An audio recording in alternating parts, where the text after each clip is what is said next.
میں ایک پاکستانی ہوں اور میری مادری زبان پنجابی ہے، مگر میری قومی زبان اردو ہے۔ یہ اس عظیم الشان ہستی خدا تعالیٰ کا مجھ پر خاص کرم ہے کہ مجھے شاعروں اور ادیبوں والی اردو لکھنی بولنی تو نہیں آتی، مگر گزار موافق اردو لکھ بول اور سمجھ لیتا ہوں۔ آج دنیا میں قریباً 7,000 زبانیں بولی جاتی ہیں، جس میں 3,500 رائٹنگ میں بھی ہیں، یعنی تحریر میں۔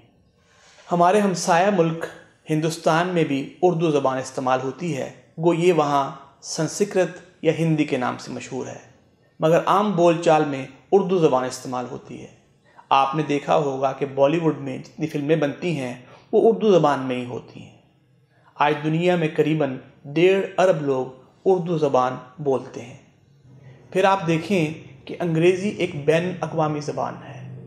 آپ نے برطانیہ، یورپ، امریکہ اور بے شمار دیگر ممالک سے کمیونیکیٹ کرنا ہے، ڈیل کرنی ہے، تو آپ کو انگلش زبان استعمال کرنی پڑے گی، انگریزی میں ان سے بات چیت یا خط و کتابت کرنی پڑے گی۔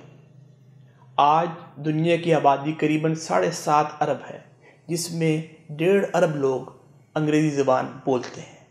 اسی طرح چائنیز زبان کو دیکھیے تو قریباً 1.5 ارب لوگ چائنیز زبان بولتے ہیں، جس میں قریباً 1.25 ارب تو چائنا کی اپنی آبادی ہی ہے۔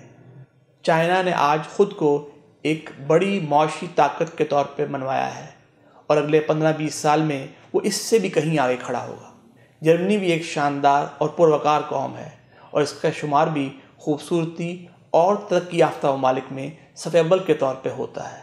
آج دنیا میں قریباً 22 کروڑ لوگ جرمن زبان بولتے ہیں۔ میرے نزدیک عربی زبان کی اہمیت اس لیے بھی ہے کہ اس عظیم الشان ہستی خداوند کریم نے ہم سے عربی میں کلام کیا ہے۔ قرآن مجید آج دیگر مختلف زبانوں میں ترجمے کے حوالے سے موجود ہے، دستیاب ہے، مگر عربی زبان میں اس کو سمجھ کر پڑھنے کا ایک اپنا لطف اور اطمینان ہے۔ جب ہم جرمن، انگریزی اور چائنیز زبان کو اتنی اہمیت دیتے ہیں تو کیوں نہ اس زبان کو بھی دیں جس میں ہمارے خالق نے ہم سے کلام کیا ہے اور ہمارے ہی لیے ایک نہایت ضروری پیغام دیا ہے۔ آج دنیا میں قریباً 43 کروڑ لوگ عربی زبان میں بات چیت کرتے ہیں۔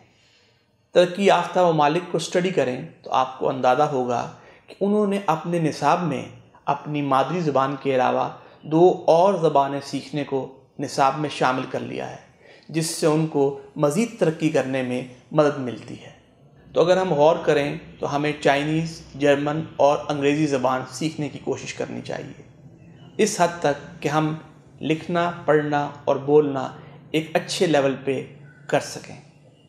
دیکھیں، اردو، انگریزی، چائنیز، عربی اور جرمن زبان یہ ہمیں دنیا میں قریباً 60% آبادی سے کمیونیکیٹ کرنے کے قابل کر دیتی ہے۔ اپنی مادری زبان پر فخر ضرور کریں، مگر دیگر زبانیں بھی سیکھیں تاکہ آپ دنیا کے شانہ بشانہ کھڑے ہو سکیں۔